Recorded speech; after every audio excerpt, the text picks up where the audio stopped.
The noble hunter, the precision killer, suffocating its victim swiftly and cleanly every time.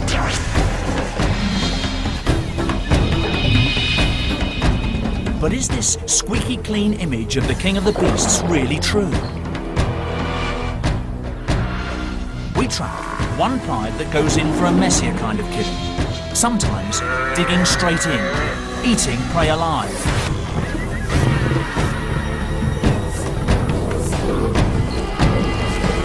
As we follow the fortunes of a new litter of cubs, we ask, where do these habits come from? And are they here to stay?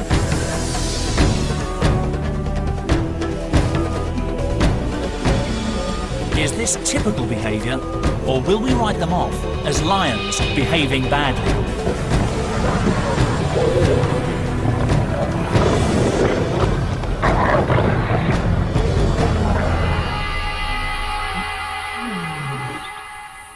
It's a classic African scene. The lions look unruffled. The Cape buffalo, opponents built like tanks, size up for a dirty fight. Lions have developed what looks like the perfect kill.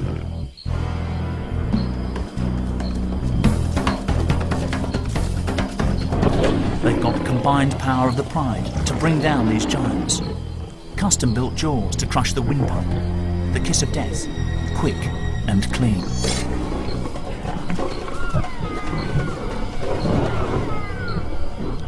Textbook stuff. But in Makalola, Zimbabwe, one lion family seems to play by different rules. When these lions kill, they cut corners.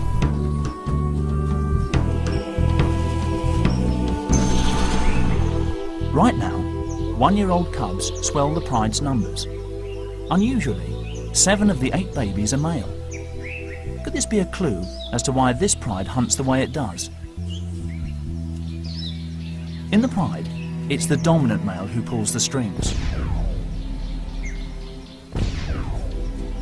But for all the lions living here, the buffalo are the key to survival. Smaller prey just isn't going to provide enough food for a lion pride of this size.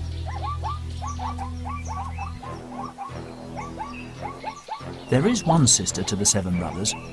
Born to Laduma, the senior female, Evie's future looks rosy. All she needs to do is copy Mum.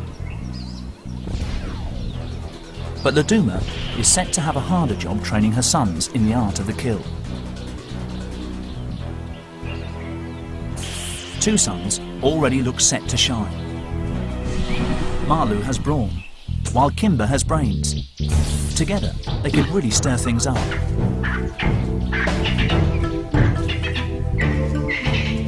But first, and crucially, the youngsters must learn to hunt.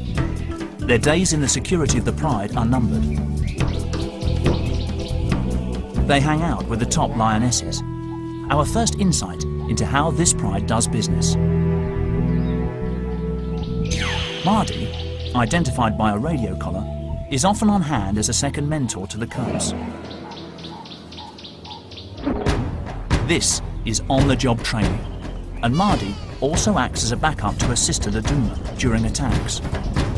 When hunting, they're the ones the cubs will need to watch. At all other times, it's the pride male, Pamwi, who keeps the family members in line. At 180 kilos, more than twice the weight of a man, he demands respect, even from the oldest lioness. If he senses a challenge, things could turn nasty.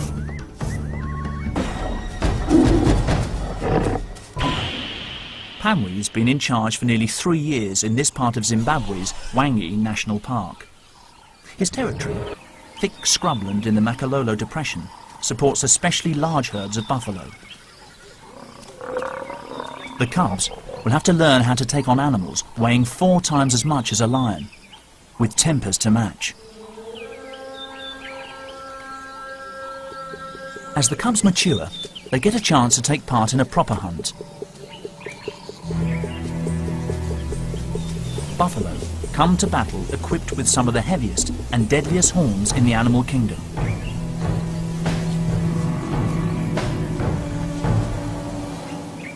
Lesson number 1.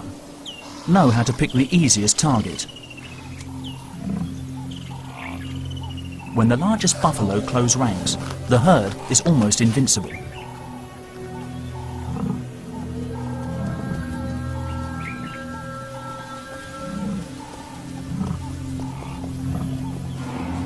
Laduma takes the lead.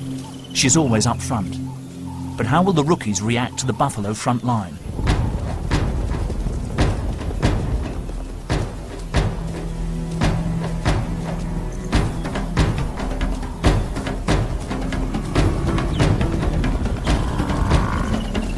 Confident and strong, Laduma storms in.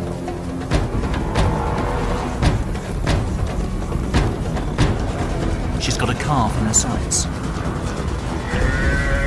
The two boys approach from the flank. The buffalo fight back. Laduma lets go and the cubs scatter, but she won't give up that easily and sneaks in for another go. But the herd now has the upper hand.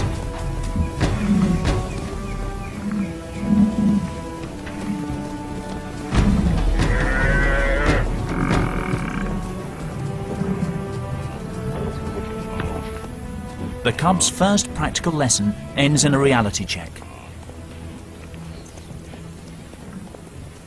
What went wrong? It all started well. Laduma grabbed her chance. A calf, isolated when the herd panicked. But her sons and the rest of the pride failed to back her up in time.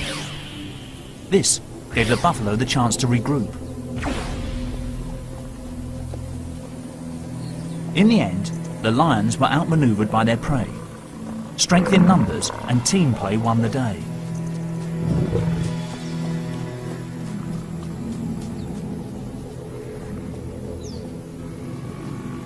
Buffalo 1, lions 0. These cubs have got a lot to learn.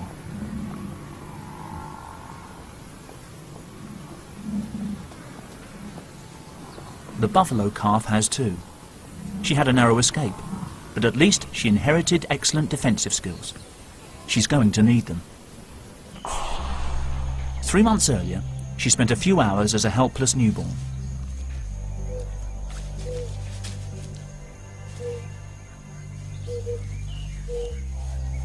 Still wet with afterbirth, she struggled to her feet and within days joined the safety of the herd.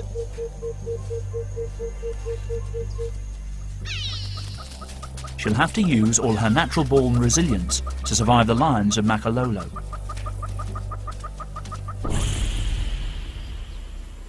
It's the driest part of the year, and the pride has got used to waiting for easier meals. As animals fall victim to thirst, hunger and exhaustion, the lion's darker side seems to emerge.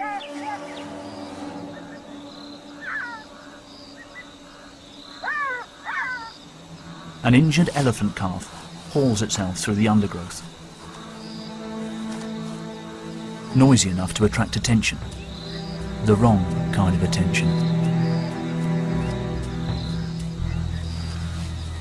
It looks like the end of the road for this baby.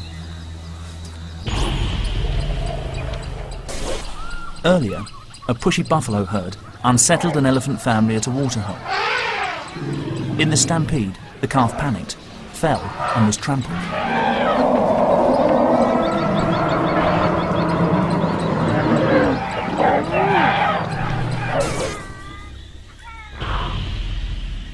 It was left for dead, but on broken legs, it spent the intervening hours dragging itself towards cover. It's in no state to defend itself. Usually, we'd expect lions to suffocate their prey by clamping the victim's windpipe before they tuck in. This is the first time Laduma's sons, Marlu and Kimber, have encountered a situation like this. What will they do?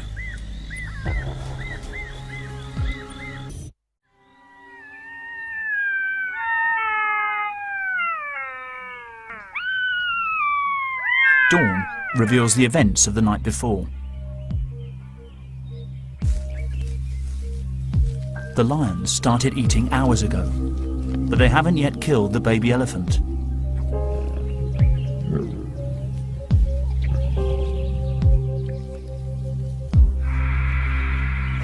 Although still alive, it barely moves. Trauma has probably pushed it into a semi-coma.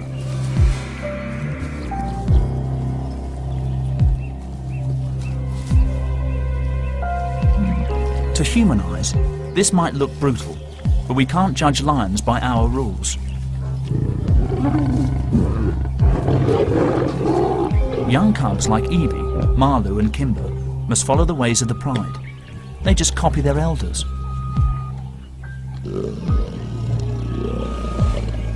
So, what has caused the older Makalola lionesses to dispense with the swift kill?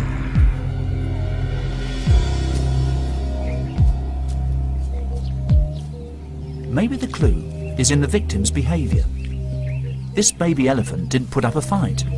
It's a quick, clinical kill, only necessary to subdue a struggling victim. The calf died sometime later. But the pride's movements after this might reveal what's behind their unusual behavior. They left and returned to the carcass several times. To leave a meal unattended like this suggests they don't have rivals for their food. In the heart of the territory defended by Pamwi, Laduma's family lives unchallenged. This isn't unique among wild lions, but it's a rare luxury.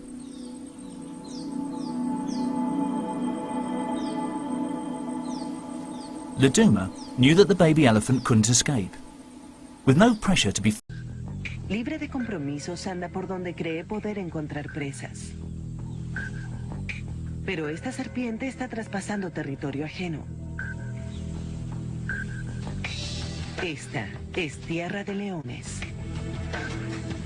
Altamente territoriales, los leones no son amables con los intrusos.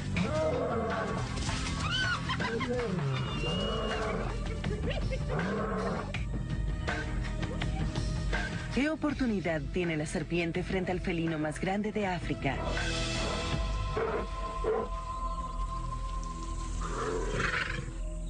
Veamos las estadísticas. Comen de todo, incluidas las aves.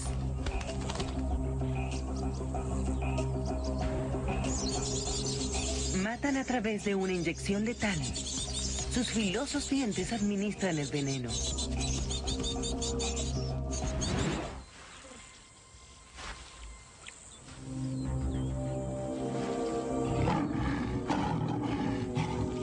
Si el felino no es cuidadoso, su curiosidad puede matarlo. Por suerte, la cobra prefiere evitar el peligro. Primero abre su caperuza en señal de advertencia. ¡Atrás!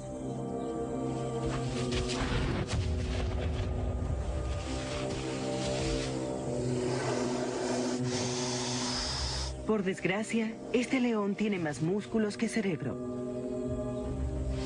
Arrinconada a la serpiente, solo le queda actuar en defensa propia. Pero, ¿cómo hará la cobra para atacar al rey? Escupe. Sí, esta es la infame cobra escupidora, y sabe exactamente dónde atacar a su oponente.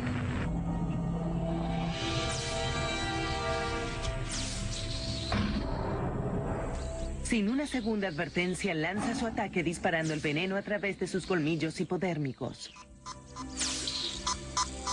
Puede disparar hasta una distancia de 3 metros con una precisión envidiable, causando terribles dolores y ceguera temporal.